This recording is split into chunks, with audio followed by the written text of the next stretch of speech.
Students, बघा पुढचा भाग सॅक्रिड ग्रूव्ज म्हणजे काय तर देवराई. बघा, the forest conserved in the name of the god and considered to be sacred is called as the sacred groves. म्हणजे बघा, जो भाग जंगलाचा जो भाग देवाच्या नावाने ठेवलेला असतो आणि त्याला आपण सॅक्रिड असं कन्सिडर करतो, त्याला देवराई सॅक्रिड ग्रूव्ज असं म्हटलं जातं. these are the fact sanctuaries conserved by the society and not by the government forest department. बघा, काय सांगितलेलं आहे की हा गव्हर्मेंट फॉरेस्ट डिपार्टमेंटकडे येत नाही, तो तेथील जो समाज असतो त्यांच्याकडे असतो. As it has been conserved in the name of the god it has special protection. हा देवाच्या नावाने राखीव असतो म्हणून त्याला एक स्पेशल प्रोटेक्शन असतं.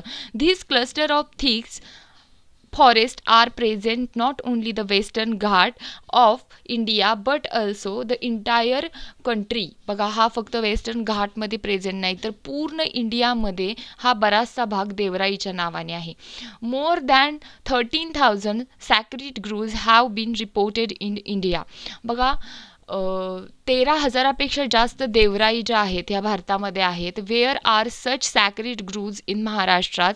तुम्हाला बघायचे आहेत महाराष्ट्रामध्ये एकूण किती देवराई आहेत आणि त्याची लिस्ट करून वहीमध्ये लिहून मला पाठवा. In list and discuss how can biodiversity be conserved. आणि हा जो भाग आहे हा पूर्णपणे काढून टाकलेला आहे. ठीक आहे.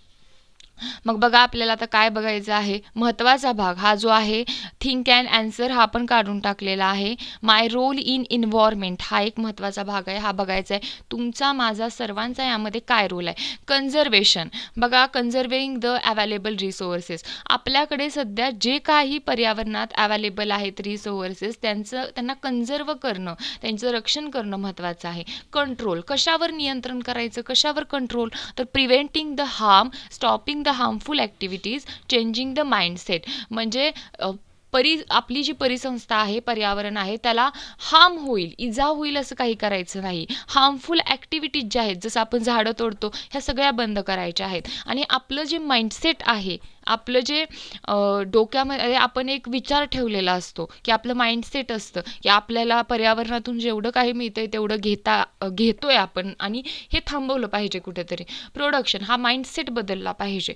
Production, revival of the harmed factor of the environment, attempting innovation. बघा, काय करायचं आहे, जे फॅक्टर हार्म झालेले आहेत ते पुन्हा कसे प्रोड्यूस होतील ते बघायचं आहे. आणि इनोव्हेशन, काहीतरी इनोव्हेटिव्ह गोष्टी करायच्या आहेत ज्याच्यामुळे पर्यावरणाला काय होईल, फायदा होईल.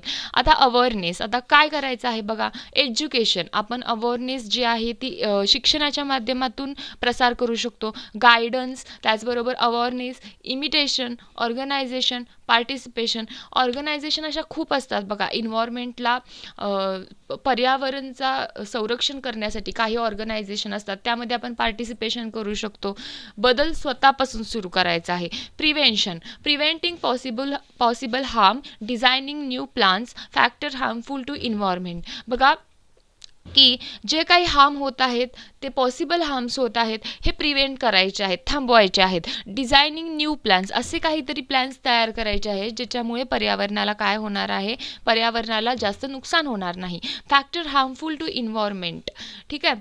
त्याचबरोबर प्रिझर्वेशन, बघा कशाचं प्रिझर्वेशन करायचं आहे. Preserving whatever has been left over. आता जे काही उरलं आहे ते प्रिझर्व करायचं आहे, साठवून ठेवायचं आहे, त्यांचा बचाव करायचा आहे. Remedies to prevent further loss. आता पुन्हा या गोष्टींचा लॉस होऊ नये म्हणून आपण काय करायचं आहे, त्याच्यावर उपाय शोधायचे आहेत. आणि प्रिझर्विंग अननोन रिजन्स, बघा जे काही अननोन रिजन्स आहेत ते प्रिझर्व करायचे आहेत, त्यांची माहिती घेऊन. ठीक आहे. आता बघा, हॉटस्पॉट ऑफ बायोडायव्हर्सिटी, जैवविविधतेतले कोणकोणते संवेदनशील असे भाग आहेत ते बघा. 34 highly sensitive biodiversities spot are reported all over India. 34 असे हायली सेन्सिटिव्ह संवेदनशील स्पॉट्स आहेत जे वर्ल्डमध्ये पूर्ण आढळतात. Such areas has occupied 15.7% are on the earth. At present 86% of the sensitive areas already destroyed. बघा, आत्तापर्यंत 15.7 टक्के एवढा अर्थवर तो भाग सापडत होता आणि आता त्यातला 86% जवळपास भाग काय झालेला आहे, नष्ट झालेला आहे. ठीक आहे. मग only 2.3 area on the earth are remaining. ठीक आहे. काय सांगितलेलं आहे बघा, मग 2.3 एरिया एवढा तिथे आता उरलेला आहे. It included 1,15,000 plant species which have 50% of the all in the of the world count. बघा काय सांगितलेलं आहे, मग याच्यामध्ये 1,50,000 एवढ्या प्लांट स्पेसीस आहेत आणि which are 50% of the world count.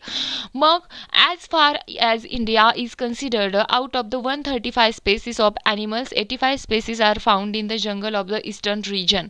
बघा काय सांगितलेलं आहे की मग आता जर आपण इंडियामध्ये कन्सिडर केलं, भारताचा विचार केला तर 135 स्पेसीस एवढ्या ॲनिमलच्या सापडतात आणि त्या 135 मधल्या 85 स्पेसीस वेस्टर्न रिजनमध्ये ईस्टर्न रिजन्समध्ये सापडतात. About 1,500 endemic plant species are found in the Western Ghat. आता जो पश्चिम घाट आहे याच्यामध्ये काय होत आहे बघा, अबाउट 1,500 एवढ्या प्लांट स्पेसीस सापडत आहेत. Out of the total plant species in entire world 50,000 are endemic. आणि out of the plant species जर आपण एंटायर वर्ल्डचा विचार केला तर 50,000 एवढा आपल्याला त्या प्लांट स्पेसीस दिसून येत आहेत. Collect more information. आता याच्याविषयी मोर इन्फॉर्मेशन शोधायची आहे. बघा 3 endangered heritage places of the country, की असे 3 कोणते आता क्षेत्र आहेत किंवा प्लेसेस आहेत जे धोक्यामध्ये आलेले आहेत. तर जे वेस्टर्न घाट आहे स्प्रेड, हा पश्चिम घाट जो आहे हा गुजरात, महाराष्ट्र, गोवा, तमिळनाडू आणि केरळ या भागामध्ये जास्त आपल्याला पसरलेला दिसून येतो. And search for the natural gases. या भागात काय होतं, हा घातक म्हणजे हा जो आहे हा डेंजर झोनमध्ये आलेला आहे. कशामुळे, मायनिंग इंडस्ट्रीज, खाणकाम जे सुरू असतं आणि नॅचरल गॅस जो नैसर्गिक वायू असतो त्याचा शोध सतत सुरू असतो. यामुळे काय होत आहे की हा भाग आहे हा कशामध्ये आलेला आहे, धोक्यामध्ये आलेला आहे. बघा habitat of the Asiatic lion and the wild bison of the region have been under threat. काही प्राणी सुद्धा आलेले आहेत. जो आसियाटिक लायन आहे आणि वाईल्ड बिसन आहे हे जे आहे हे सुद्धा डेंजर झोनमुळे त्यामुळे आलेले आहेत.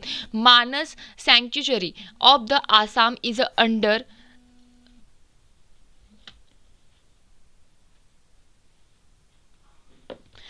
कुठं होतो, हां, मानस sanctuary of the Assam is under threat due to the dam and the indiscriminate use of the water. Tiger and rhino of that region are under threat. बघा मानस जे सँक्च्युअरी आहे, अभयारण्य आहे जे आसाममध्ये आढळत आहे, इथे डॅम्स आणि त्याचबरोबर तिथल्या पाण्याचा जास्त वापर केला जात आहे. त्यामुळे तिथे जे टायगर्स आहेत, ठीक आहे, तिथले टायगर्स जे आहेत ते त्यांचा जो भाग आहे तो धोक्यात आलेला आहे. त्याचबरोबर Sundarban sanctuary of the West Bengal, हे सुंदरबनचं जे अभयारण्य आहे हे टायगरसाठी, वाघांसाठी काय आहे, रिझर्व्ह ठेवलेलं आहे. पण काय होत आहे, the tiger population and overall local environment is seriously challenged by dam deforestation, excessive fishing आणि त्याचबरोबर ट्रिकेज डक फॉर सेम. बघा काय सांगितलं आहे, तिथलं जे वाघांचं अस्तित्व आहे ते धोक्यात आलेलं आहे. कारण तिथं जे डॅम्स उभे केलेले आहेत, धरणं बांधलेली आहेत, झाडांची तोड चाललेली आहे, त्याचबरोबर जास्तीत जास्त मासेमारी चाललेली आहे. त्यामुळे तेथील वाघांचे जे अस्तित्व आहे ते धोक्यात आलेले आहे. ठीक आहे. आता रिकॉल अ लिटेल हा भाग सुद्धा काढलेला आहे. इथे फक्त आपण क्लासिफिकेशन ऑफ थ्रेटन्ड स्पीसीस म्हणजे ज्या प्रजाती नष्ट होत चाललेल्या आहेत त्यांचं क्लासिफिकेशन कसं केलंय. तर इनडेंजर्ड स्पेसीस बघा, either number of this organism is a declined or their habitat is a shrunk to such an extent that they can extinct in the near future if conservative measures are not implemented.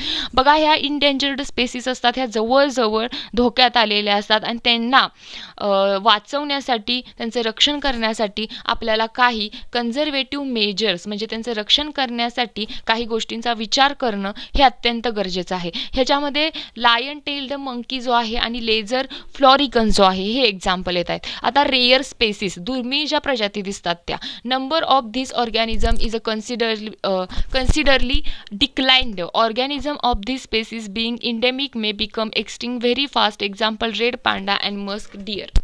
बघा आता ही ज्या rare species असतात ह्या जवळजवळ नष्ट होत आलेल्या असतात. मग काय होत आहे, अगदी थोड्याफार प्रमाणात त्या एकात दुसरा दिसत असतो. मग काय होतं, ह्या राहिलेत त्यांचा बचाव करण्यासाठी आपण काय केलं पाहिजे, उपाययोजना केले पाहिजेत.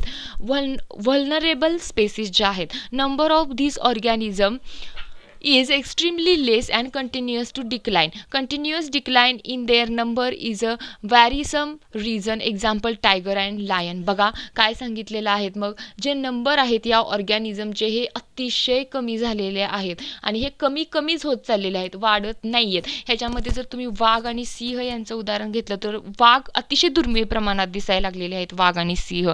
इनडिटर्मिनेट स्पेसीज जे आहेत, दिस organism appear to endangered, but due to their some behavioral habitat like shyness, there is no definite and substantial information. Example giant squirrel. बघा शेकरू असं म्हणतो आपण त्याला, की असे काही ऑर्गॅनिझम असतात जे आपल्याला वाटत असतं की त्यांचं अस्तित्व धोक्यात आलेलं आहे, पण त्यांचं जे बिहेवियरल हॅबिट असतं प्रेझेंटमध्ये लाईक शायनेस, ते लाजाळूसारखे लाजत असतात किंवा लाजत असतात, त्याच्यामुळे काय होत असतं ते समोर येत नाहीत जास्त. त्यामुळे आपल्याला असं वाटत असतं की त्यांचं अस्तित्व संपत चाललेलं आहे. त्याच्यामध्ये शेकरू हे एक एक्झाम्पल दिलं आहे. स्पेशालिटी ऑफ द डे 22 मे. बघा वर्ल्ड बायोडायव्हर्सिटी डे, हे MCQला विचारलं जाऊ शकतं रिकाम्या जागा भरायला, की वर्ल्ड बायोडायव्हर्सिटी डे कधी असतो, असं एक MCQ येऊ शकते. तर 22 मेला असते. Do you know, always remember, think हा भाग पूर्णपणे कमी झालेला आहे. ह्याचा सुद्धा एक्झरसाइज लिहायचा आहे आणि ह्याचा एक्झरसाइज लिहून मला पाठवून द्यायचा आहे माझ्या नंबरवर. अजून 3रा चॅप्टरचा सुद्धा आलेला नाही आहे, तर त्याचा सुद्धा लिहून मला पाठवून द्यायचा आहे. उद्या आपण टुवर्ड द ग्रीन एनर्जी हा भाग सुरू करणार आहे. यात जर कोणाला काही शंका असेल आजच्या भागात तर मला नक्की विचारा. थँक्यू.